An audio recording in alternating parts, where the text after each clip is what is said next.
예, 설 명절이라서 우리 성도님들 지방도 가시고 부모님 댁도 가시고 그래서 오늘 많은 분들이 오시지 않았지만은 우리 성도님들 설 명절 잘 보내시고 오늘 주의 은혜가 충만하시기를 바라겠습니다. 얼마 전 저랑 가까이 지내는 목사님이 전화를 했습니다. 그래서 이제 이런 이야기 저런 이야기 하는 도중에 그분도 알고 계시고 저도 알고 있는 한 목사님 근황에 대해서 이야기하면서 그 목사님이 저한테 한번 연락 한번 해보세요 이렇게 이야기를 하시더라고요. 그래서 제가 나는 연락 안 하겠다고 그랬어요. 제가 사실 사람은 좀 다릅니다. 이 사람은 오랫동안 교제해야 될 분, 또 이분은 그냥 아는 사람, 이렇게 사람을 좀 구분을 합니다. 이것은 이제 주관적인 것이기 때문에 이렇게 해야 된다, 이렇게 하지 말아야 된다, 그런 이야기를 하려고 하는 것은 아닙니다. 저에게 전화를 주신 목사님은요, 오랫동안 교제를 해야 하는 분으로 생각하고 있어서 자주 만나지는 못해도 종종 연락을 주고받기도 하고 또 근황을 묻기도 합니다. 그런데 다른 한 분은요, 그냥 아는 분 정도로 생각하기 때문에 제가 전화도 하지 않고 또 만나지도 않습니다. 제가 이렇게 구분을 한 계기가 있었는데요. 같은 교회에서 같이 사역을 했었습니다. 그런데 제가 그 교회에서 사역을 하다가 어떤 오해와 모함을 인해가지고 되게 억울하게 좀 어려운 상황에 처했던 적이 있었습니다. 그런데 저에게 전화했던 분은요, 제가 어려움을 당하니까 제 곁에서 큰 힘이 되어 주었는데, 다른 한 분은 제가 어려움을 당하니까 자기한테도 피해가 갈까봐 저를 이렇게 멀리 하더라고요. 그런 계기가 있어가지고 자연히 제 곁에서 큰 힘이 되어준 목사님한테는 제가 고마움이 생겨서 늘 연락도 하고 자주 만나기도 합니다. 그런데 저를 멀리했던 그 분은 서운함이 있어가지고 저절로 이 사이가 멀어져 갔습니다. 사람이라고 하는 존재는요, 나에게 좋은 일이 있고 내가 잘 나갈 때 내 곁에 있어준 사람보다 내가 힘들고 어려울 때도 내 곁에 있어준 사람이 더 고맙고 기억에 오래 남는 것입니다. 제 친구 목사가 개척을 하고 한 10년이 넘었습니다. 그리고 제 안에 이제 사모님이 알고 계시는 사모님도 이제 개척을 해가지고 지금은 어느 정도 자리에 잘 왔습니다. 그때는요, 제가 부목사였고, 또 제가 당시에 사역하는 교회에서는 매달 이제 성비로 쌀을 20kg짜리 한 푸드씩 주었습니다. 근데 저희가 아무리 밥을 많이 먹는다 했어도 한 달에 20kg를 다 소화할 수는 없었습니다. 그러다 보니까 성미가 이제 좀 쌓이기 시작했죠. 그래서 그 성미가 쌓이는 것을 개척교회 하는 친구 목사님과 또 우리 사모님 아시는 사모님 교회에 그때 개척교회였기 때문에 이렇게 주기적으로 갖다 주었습니다. 시간이 오래 지났는데요. 시간이 오래 지났음에도 불구하고 제 친구 목사님과 또 우리 사모님이 알고 계시는 그 사모님이 늘 이야기합니다. 그때 목사님께서 쌀 갖다 주셨다고. 그래서 정말 너무 고마웠다고. 이런 이야기를 오랜 시간이 지났음에도 계속 이야기합니다. 그렇게 이야기하는 것은 무엇이겠습니까? 그분들이 그 당시에 힘들고 어려웠다는 거죠. 힘들고 어려웠는데 얼마 되지 않는 쌀 갖다 주었는데 그게 너무나 크게 고맙게 느껴졌고 그 고마움이 아직까지도 그들 마음속에 남아 있는 것입니다. 저도 이제 개척을 하고 힘들고 어려운 시절을 보냈고요. 지금도 때로는 어렵고 힘들기도 합니다. 이러할 때 한번 찾아와 주시고, 우리 지난주에 우리 집사님 아시다시피 와서 한번 예배 드리신 분 계시지 않습니까? 한번 찾아와 주시고 또 적은 액수라도 이렇게 후원금을 보내주신 분들이 있는데요. 정말 그분들에게는 제가 참 고마움을 많이 느낍니다. 지금은 이사를 서울에 이사간 분이 계시는데요. 저희 교회 개척하고 나서 교회 2번 와서 예배드리고 목사님 어떻게 예배드리십니까? 오셨던 분이 계셔요. 지금 서울에 이사 가는데요. 저는 그분한테 항상 고마움을 많이 느끼고 있는 거죠. 그래서 제가 기도할 때 오랫동안 그분을 놓고 기도를 많이 했습니다. 특히 오늘 명절이어서 몇 번 오지 않았지만은 우리가 힘든 시간을 같이 시작하고 섬기는 성도님들, 오늘 여기 앉아 계시는 분들, 그죠? 여기 앉아 계신 분들, 또 오지는 못했지만 몇 분들, 이 함께 했던 여러분들에게 저에게는 너무나 여러분들이 귀하고 감사합니다. 근데 앞으로 우리 교회가요, 뭐 몇백 명이 되고 부흥이 되고 몇천 명이 되었을 때, 몇백 명이 되었고 몇천 명이 되었을 때 새로운 성도들을 제가 대할 때 마음과 우리 지금 처음부터 여기에 앉아 계셔서 힘들고 어려운 시간을 같이 보냈던 성도들을 대할 때 제 마음이 똑같지는 않을 거예요. 몇천 명, 몇백 명 되었을 때 새로운 성도님들이 많이 오시겠죠. 그때 되면은. 근데 그분들에 대한 제 애정과 고마움보다는 좀 몇 명 되지 않았을 때 여러분들이 같이 했던 그 시간들이 저에게는 더 고마움이 느껴지는 거죠. 올해 들어와서 저희 교회 새로 이렇게 와서 한번 예배드리고 가신 분들이 여러분이 계십니다. 근데 그분들이 오셔가지고 예배드리고 또 그 다음에는 안 오시는 경우들이 뭐냐면은 성도님들이 많지 않고 교회가 작으니까 부담이 돼서 잘 안 오시는 거지 않습니까? 근데 여러분들은 그 시간들을 감내하고 같이 지금 예배드리고 이 함께한 교회를 감당하고 있기 때문에 그 모습들이 저에게는 너무나 고맙고 감사하게 자리를 잡고 있을 것입니다. 제가 오늘 이 말씀을 드린 이유가 무엇이냐면요, 지금까지 예수님이 자신은 하나님의 아들이고 영원한 생명의 떡이기 때문에 자신을 믿으라고 그렇게 말씀을 하셨습니다. 그래서 자신을 믿어야지만이 영원한 생명이 얻을 수 있다고 말씀을 했습니다. 그래서 하나님의 일이라고 하는 것은 예수님을 믿는 것이고, 하나님의 뜻은 무엇이냐? 예수님을 믿고 구원을 얻는 것이다 라고 많은 사람들에게 이야기를 했습니다. 근데 오늘은요, 성경에 보면 예수님께서 말씀을 하고 계시는데 그 대상자가 좀 다릅니다. 자, 31절 말씀 보니까, 그러므로 예수께서 자기를 믿는 유대인들에게 이르시되 너희가 내 말에 거하면 참으로 내 제자가 되고. 자, 지금 예수님께서 말씀을 하고 계시는데 그 대상자가 누굽니까? 네, 자기를 믿은 유대인들이에요. 그러니까 그 전에는 그냥 믿든지 안 믿든지 막 자신을 따라다니는 사람들에게는 어떤 이야기를 했냐면은, 내가 하나님의 아들이고 내가 영원한 생명의 떡이다, 나를 믿어라, 나를 믿으면 영원한 생명을 얻는다, 이렇게 말씀을 하셨는데, 오늘은 자신을 믿고 따라다니는 유대인들에게 지금 말씀을 하고 있는 겁니다. 근데 그 말씀이 무엇이냐면은 내 말에 거하면 참으로 내 제자가 되고, 이렇게 말씀을 하고 있습니다. 그러니까 이게 뭡니까? 너희들은 나를 믿지, 근데 나를 믿는 것에서만 끝나지 말고 내 제자가 되어라 라고 그렇게 말씀을 하고 있는 거예요. 내 제자가 되라고 하는 것은요, 너희가 진정으로 나의 제자가 되어야 된다.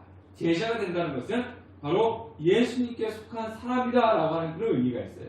그냥 믿기만 하고, 예전에는 안 믿었던 사람들이 있었기 때문에 믿어야 된다, 이렇게 이야기했다면, 지금은 믿는 사람들에게는 믿는 걸로만 끝나지 마, 믿는 걸로만 끝나지 말고 나한테 속해 있는 나의 제자가 되어라, 이렇게 말씀을 하고 계시는 거예요.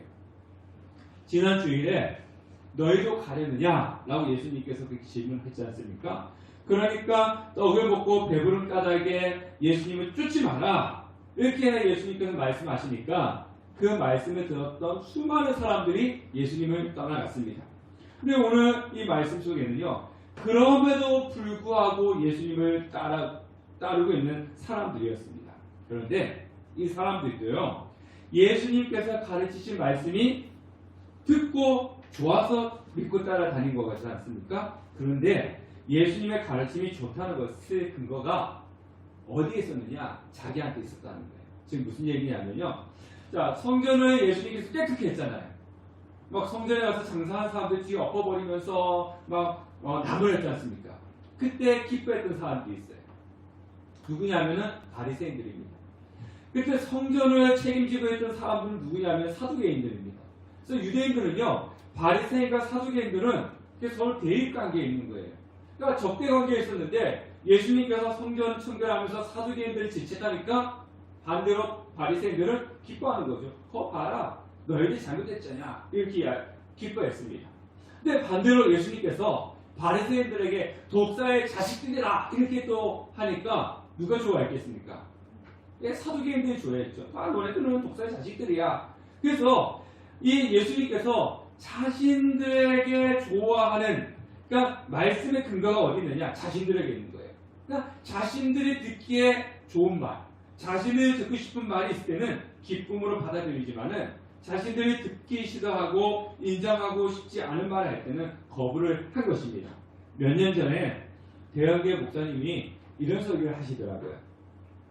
설교하기가 너무 무섭대요.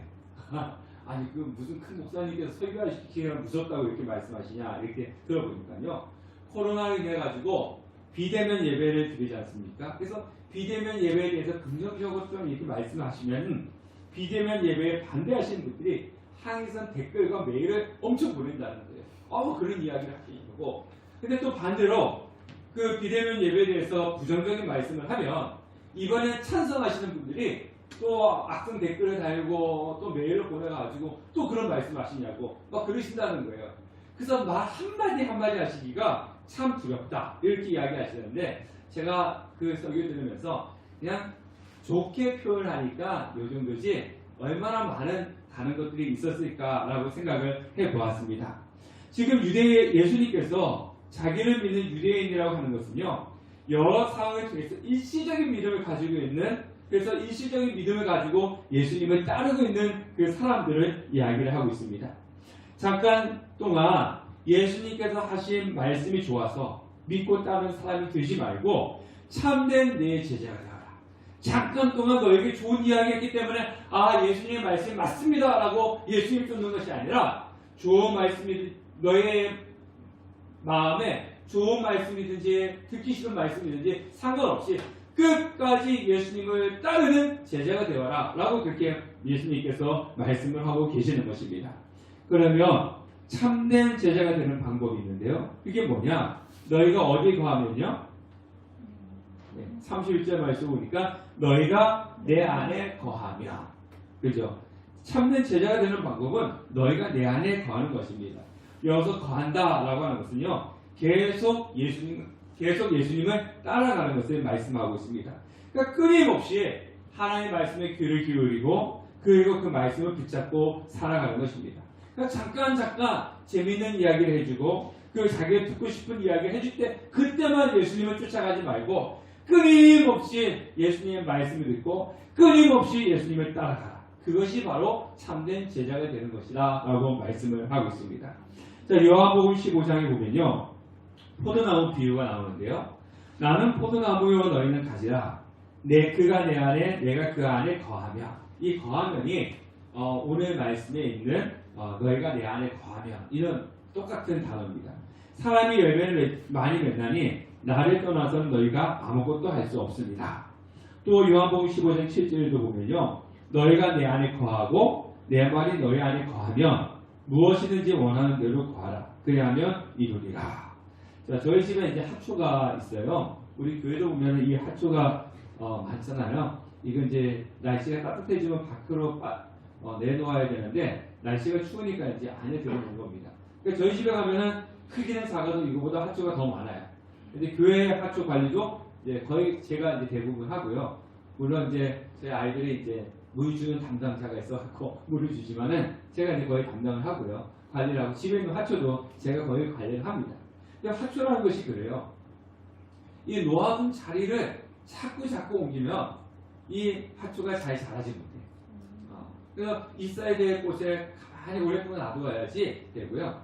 또 이 화초를 또 화분가리를 자주 해주면요, 또 이 화초도 빨리 죽습니다.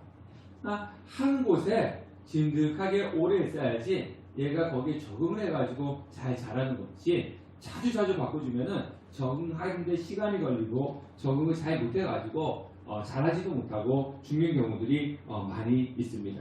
그러니까 내가 기쁠 때나 좋을 때는 예수님을 찾다가 또 여러 가지 일이 있을 때는 예수님을 떠났다. 이러면요, 우리의 신앙과 믿음은 성숙할 수가 없습니다. 지속적으로 하나님의 말씀에 거할 때 믿음이 성숙해 가는 것입니다. 그래서 머물라 라고 예수님께서 말씀을 하고 계시는 겁니다. 자, 지속적으로 예수님 말씀에 거하면 알고 얻는 것이 있다라고 말씀하고 있는데 32절을 우리가 다 같이 한번 읽어보도록 할게요. 32절 시작. 진리를 알지니 진리가 너희를 자유롭게 하리라. 네, 다시 한번요. 시작. 진리를 알지니 진리가 너희를 자유롭게 하리라. 이 말씀은 되게 매우 중요한 말씀입니다. 사실 인간은요, 자유에 대한 환상을 쫓아 살고 있지 않습니까? 그래서 어떤 역사학자는요, 인간의 역사는 자유를 향한 역사다, 이렇게 이야기했어요. 예. 그러니까 자유를 향해서 쫓아가고 있는 역사가 인간의 역사라고 그렇게 이야기를 하고 있습니다. 그래서 인간은 오랜 세월 동안 무엇을 찾고 살아갔느냐? 자유를 갈망합니다. 자, 코로나 이제 오미크론 확진자가 뭐 10,000명이 넘어서 14,000명 막 이렇게 됐다고 합니다. 그래서 정부에서는 이제 뭐 백신을 맞아야 된다, 또 백신을 맞지 않으면 어디에 들어가서도 안 된다라고 하면서 이제 방역 패스도 막 하고 그러지 않습니까? 그래서 이제 일부 시민들이 백신을 반대하기도 하고요. 그리고 이제 방역 패스에 소송도 걸기도 합니다. 뭐 저는 이 부분에 대해서 전문가가 아니기 때문에 자세히는 모르는데, 근데 저는 이제 목사니까 신앙적으로, 그러니까 신학적으로나 신앙적으로 백신은 문제는 없습니다. 뭐 어디에서 보면 이걸 뭐 짐승의 표니 뭐니 그렇게 이야기하는데 그건 아닙니다. 그런데 사람들이 불안해하고 백신을 거부하는 이유는 첫 번째가 뭡니까? 부작용 때문이죠. 예, 저도 3차까지 맞았지만은 좀 부작용 때문에 걱정이 되기도 해요. 또 우리 가족들 아이들이 또 맞으려고 할 때 좀 부작용 생기면 어떻게 하나 이런 걱정과 염려가 있어가지고 적극적으로 맞아라 이렇게 추천은 잘 못하겠어요. 그리고 두 번째 또 왜 백신을 잘 안 맞으려고 합니까? 자유 때문입니다. 자유. 왜 강압적으로 맞으려고 하느냐? 맞고 안 맞는 거는 내 의지에 있지 않느냐? 근데 왜 강압적으로 하느냐? 그리고 왜 생활에 제재를 가하느냐? 맞은 사람은 들어가고 맞지 않은 사람은 들어가지 말하느냐? 왜 백신으로 억압하며 자유를 침범하느냐? 이겁니다. 예, 자유를 침범하는 거잖아요. 선택은 내가 할 수 있는데 왜 강요하느냐? 그래서 이제 반대하고 또 소송을 거는 겁니다. 그만큼 자유는 중요한 것이죠. 인간은요, 어떤 사람으로부터 속박당하고 간섭받는 것을 싫어합니다. 그렇지 않습니까? 여러분들도 누가 야 이거 해 저거 해 막 이렇게 감시하고 속박하면 거기에 대한 거부감이 나타나는 거죠. 왜 나를 이렇게 속박해? 이러면서 거부를 하는 것입니다. 근데 그것이 도가 지나쳐서 우리를 창조한 하나님의 간섭으로부터도 벗어나려고 하는 것이 인간이라고 하는 것입니다. 자, 우리 신학자 중에요, 기독교 신학자 중에 되게 유명한 교부가 있습니다. 여러분들 한 번씩은 들어보셨을 텐데요. 아우구스티누스라고 하는 사람이 있습니다. 다른 말로 이야기하면 어거스틴입니다. 어거스틴이나 아우구스티누스라고 들어보셨을 것입니다.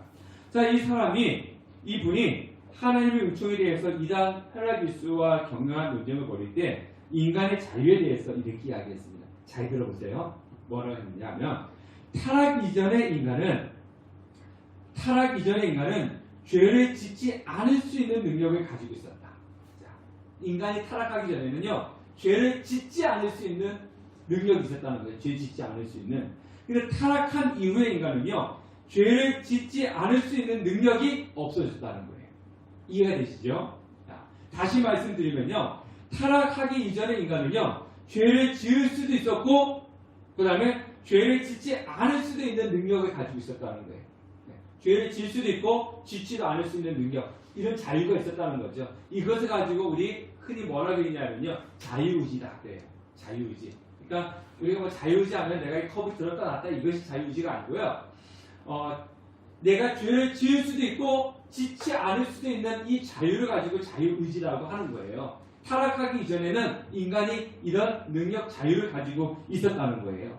그런데 타락한 이후에는 원죄로 말미암아 죄를 짓지 않을 수 있는 능력이 없다는 거예요. 죄를 짓지 않을 수 있는 능력이 없고 뭐만 가지고 있냐면은 죄를 지을 수밖에 없는 능력을, 죄를 지을 수밖에 없는 존재라는 거죠. 그러니까 뭐가 없어졌습니까?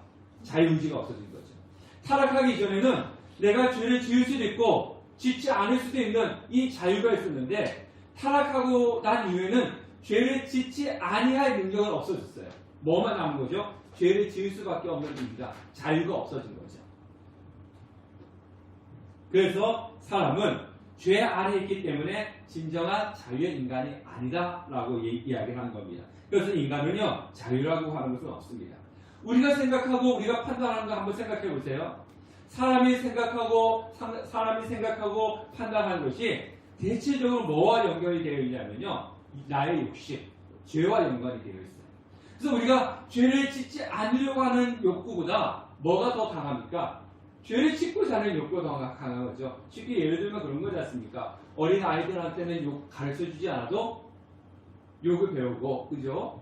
그리고 우리가 누군가 잘됐다고 하는 소리 들을 때하고 누군가 잘못됐다고 하는 소리 들을 때하고 내 마음속에 솔직히 끌리는 쪽은 어디가 더 끌립니까? 남이 안 됐다는 소리를 들었을 때 마음이 조금 더 끌리는 거지 않습니까? 잘됐다고 하는 소리를 듣고. 이게 뭐냐면은 인간은 죄 아래에 있는 존재라는 거예요. 예, 죄 아래에 있는 존재. 예. 그래서 우리는 인간은 자유가 없다, 그렇게 이야기를 하고 있는 겁니다. 그런데도 사람들은요, 자꾸 무엇을 요구하냐면요, 자유를 외칩니다. 근데 자유를 외치면서 지금까지 내려오는 틀을 자꾸 깨려고 해요. 최근에 예를 들면 동성애 같은 거죠. 동성애. 그래서 동성애 결혼을 해줘야 된다. 허락해달라라고 한다든가, 성전환 수술. 그러니까 얼마 전에 우리나라도 남자 군인이 여성으로 이렇게 성전환했지 않습니까? 이게 성전환하는 거. 그래서 이 틀을 깨야지 우리가 자유가 있다. 이러면서 인권을 이야기하는데요. 그런다 해가지고 자유가 주어지는 것은 절대로 아닙니다. 뭔가 틀을 깬다. 무엇을 깬다. 그래가지고 우리에게 자유가 있는 것처럼 이야기하지만 그래서 자유가 주어지는 것은 아닙니다. 자, 이렇게 자유를 부르짖는 인간들을 보면 하나님이 뭐라고 계시냐면요. 시편 2편에 보면 어찌하여 열방이 분노하며 민족들이 화살을 경영하는고 세상에 군왕들이 나서며 관원들이 서로 꾀하여 여호와와 그 기름 받은 자를 대적하며 우리가 그 맨 것을 끊고 그 결박을 벗어보자 하도다. 하늘에 계신 자가 웃으시며 주께서 저희를 비웃으시리로다. 자, 뭐라고 얘기한다는 겁니까? 사람들이 자유 동성애를 해라, 이것을 허락해달라, 결혼을 허락해달라, 그런 동성애 결혼을 허락해달라 이렇게 외칠 때 하나님 보고 비웃으신다는 겁니다. 왜냐하면 죄를 지을 수밖에 없는 인간들이 자유 외치고 있으니까 비웃을 수밖에 없는 거죠. 자, 오늘 우리가 방금 읽었던 것처럼 진리를 알지니 진리가 너희를 자유케 한다라고 할 때 이 자유는요, 우리가 생각하고 있는 것처럼 내가 마음대로 할 수 있는 것이 자유가 아닙니다. 자유는 뭐냐면요, 죄를 지을 수밖에 없는 우리가 이제는 죄를 짓지 아니할 수 있는 능력을 갖고 있는 것을 가지고 자유라고 얘기하는 거예요. 네. 타락하고 난 이후에 우리는 죄를 지을 수밖에 없는 존재인데 이제는 죄를 안 지을 수 있는 그런 능력을 갖고 있을 때 그것을 가지고 자유다, 이렇게 이야기를 하고 있는 겁니다. 물론 이것은 이 땅에서 완전히 이루어질 수 있는 것은 아니고 하나님 나라에 갔을 때만 이루어질 거지만, 그런데 우리가 하나님의 말씀, 정말 예수님 안에 거함을 통해서 진리를 깨닫게 되고 진리를 통해서 죄를 선택하지 아니하고 의를 선택할 수 있는 자유가 주어졌다는 거예요. 그래서 진리가 너희를 자유케 한다라고 그렇게 말씀을 하고 있는 겁니다. 자, 예수님께서 이렇게 말씀하시니까요, 유대인들 뭐라고 하냐면은 33절에 우리는 종된 적이 없는데 이렇게 이야기해요.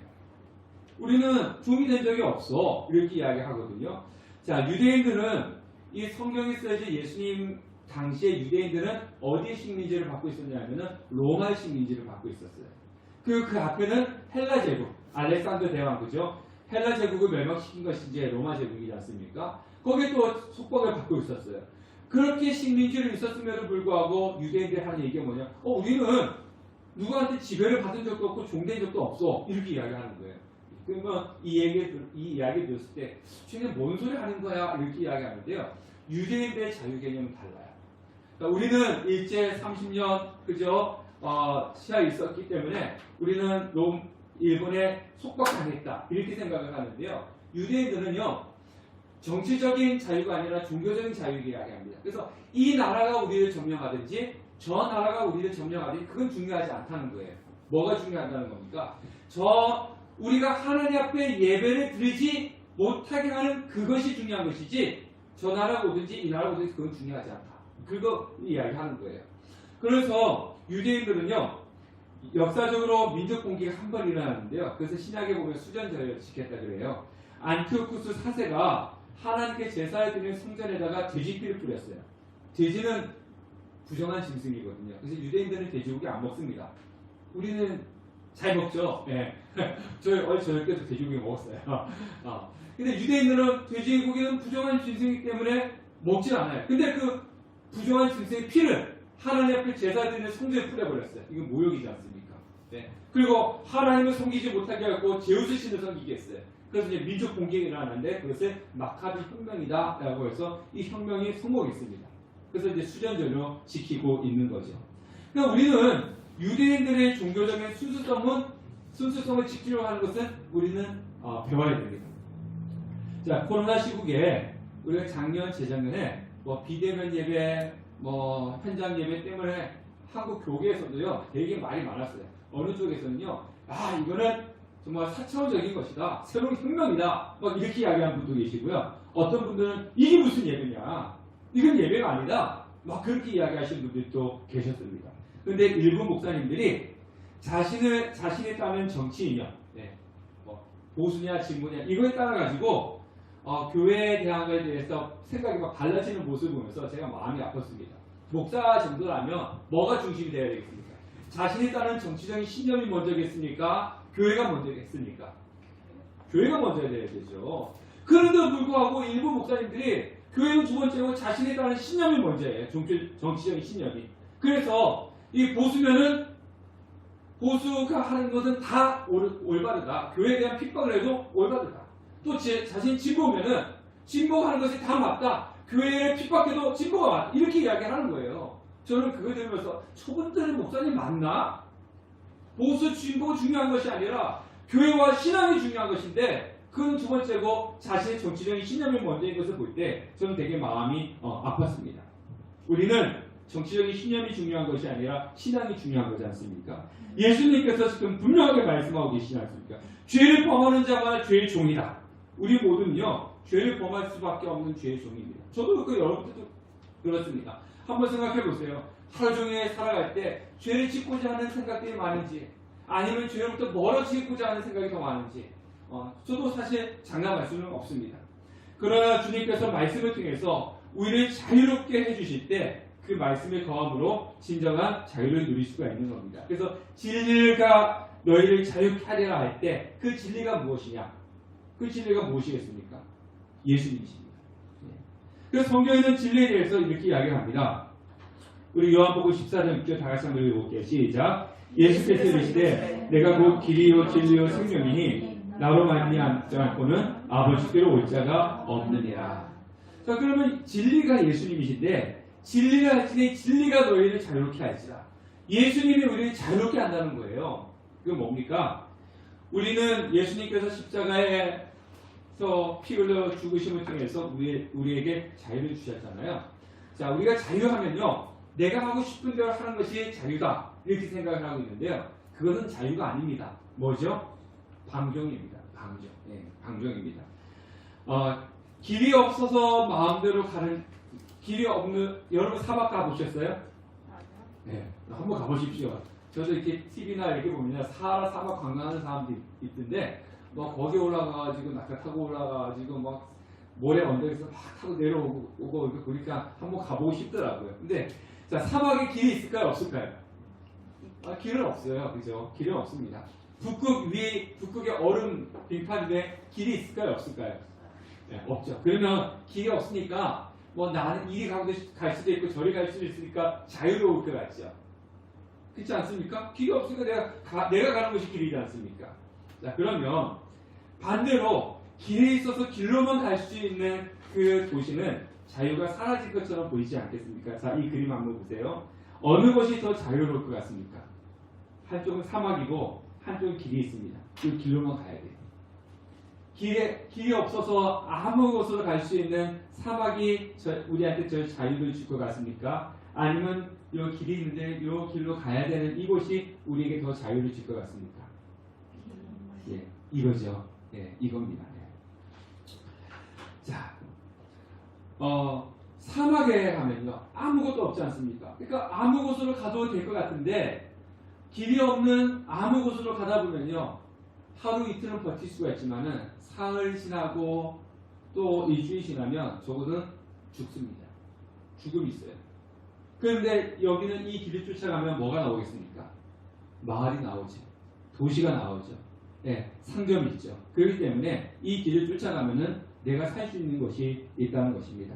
그래서 이 사막에서 살 수 있는 방법은 뭡니까? 길을 아는 사람, 그죠? 어디로 가면 되는지 이 지리 아는 사람이 가르쳐 준 곳, 그 길로 가면은 오아시스가 나올 수도 있고 마을이 나올 수도 있는 것입니다. 바로 이 길이 누구냐? 예수님이시라는 거예요. 네. 길은 예수님이십니다. 따라서 진리이신 예수님이 우리를 자유롭게 하는 겁니다. 이 길을 쫓아가면 생명이 있는 거고, 아무것도 없는 사막에서 내가 마음대로 갈 수 있는 자유가 있을 것 같지만 그곳에는 죽음이 기다리고 있는 것입니다. 그래서 예수님이 우리에게 자유를 주시는 거예요. 그러면 사람들이 죄에서 벗어나지 못한 이유가 있는데요. 그 이유는 뭐냐면 마귀에게 속하였기 때문입니다. 자, 44절에서 47절 말씀을 우리가 다 같이 한번 읽어보겠습니다. 시작. 너희는 너희 아비 마귀에서 났으니 너희 아비의 욕심대로 너희도 행하고자 하느니라. 그는 처음부터 살인한 자요 진리가 그 속에 없으므로 진리에 서지 못하고 거짓을 말할 때마다 제 것으로 말하나니 이는 그가 거짓말쟁이요 거짓의 아비가 되었습니다. 내가 진리를 말함으로 너희가 나를 믿지 아니하는도다. 너희 중에 누가 나를 죄로 책잡겠느냐? 내가 진리를 말하는데도 어찌하여 나를 믿지 아니하느냐? 하나님께 속한 자는 하나님의 말씀을 듣나니 너희가 듣지 아니함은 하나님께 속하지 아니하였음이로다. 자, 여기서 말하고 있는 게 뭡니까? 너희 아비는 마귀다. 그리고 두 번째 나오는 것이 하나님께 속하지 아니하였습니다. 이렇게 말씀을 하고 있지 않습니까? 그러니까 예수님께서 바리새인들, 유대인들에게 하는 이야기가 뭐냐면 너희는 하나님의 자녀가 아니야. 자신들은 하나님의 자녀라고 믿고 있었는데 하나님의 자녀가 아니고 너희의 아비는 마귀야. 근데 왜 마귀냐라고 이야기를 하냐면요. 하나님과 상관없는 생각을 하고 하나님과 상관없는 이야기를 하기 때문에 너희는 마귀의 자녀야. 너희 아비는 마귀야. 이렇게 이야기를 하고 있는 거지 않습니까? 그러니까 예수님께서 하시는 이야기는 뭐냐? 너희가 어디에 속했느냐가 중요하다는 거예요. 자신이 속해 있으면은 속한 곳에 이야기를 할 수밖에 없다는 거죠. 하나님께 속했다면 하나님의 이야기를 하고 하나님의 생각을 할 수밖에 없는데 너희들은 하나님의 이야기를 하지 않고 하나님의 말씀대로 따르지 않으니까 마귀가 하는 대로 하기 때문에 너희는 마귀에 속한 자들이야. 이렇게 말씀을 하고 있는 것입니다. 자, 제가 이 표를 설명하고 말씀을 마치도록 하겠습니다. 이제 성경 공부할 때 나오는 건데요. 자, 이제 이 원을 보세요. 이제 저쪽에 거는 이제 제가 이제 원을 그리다 이거 빨간색을 하고 흰색으로 하려고 했는데 이 부분에서 빨간색과 흰색을 만들기 어려워서 자, 저쪽에는 비그리스도인이고요. 여기는 성숙한 그리스도인입니다. 세 종류의 사람이 있어요. 저기는 비그리스도인, 예수님을 믿지 아니하는 사람. 여기는 예수님을 믿긴 믿는데 믿음이 연약한 사람. 여기는 믿음이 성숙한 사람이에요. 자, 어떤 차이가 있을 것 같습니까? 네? 여기 어떤 차이가 있을 것 같아요? 자, 제가 이제 여기를 빨간색으로 하려는데 비그리스도인들 예수 믿지 아니하는 사람들은요, 죄로 가득 차 있는 사람입니다. 네. 죄로. 그래서 늘 뭐합니까? 범죄를 하는 거예요. 꼭 범죄라고 하니까요, 여러분들이 윤리적인 범죄만 생각하면 안 되고요. 윤리적인 범죄도 하지만 늘 악한 생각을 하는 거예요. 악으로 가득 차 있는.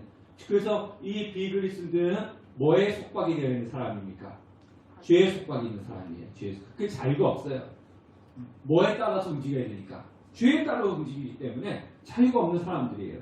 근데 예수 그리스도를 믿으면 어떻게 변합니까? 이제 요 원이 이렇게 두 개가 있는데요. 처음 예수 그리스도를 믿으면 갈등 나죠. 이때는 갈등이 없어요. 왜? 죄만 지으면 되니까. 지금 뭐 갈등이 없어요. 그냥 죄만 지으니까 우리는 자유야. 그냥 내가 하고 싶은 대로 해. 그런데 마음대로 해서 죄를 짓지만은 뭐에 속해 있는 사람들이냐면 죄에 속해 있는 사람이잖아요. 자유가 없는 사람이죠. 여기는요. 예수를 믿으니까 이제 갈등을 하죠. 여러분들 갈등 하시잖아요. 그죠?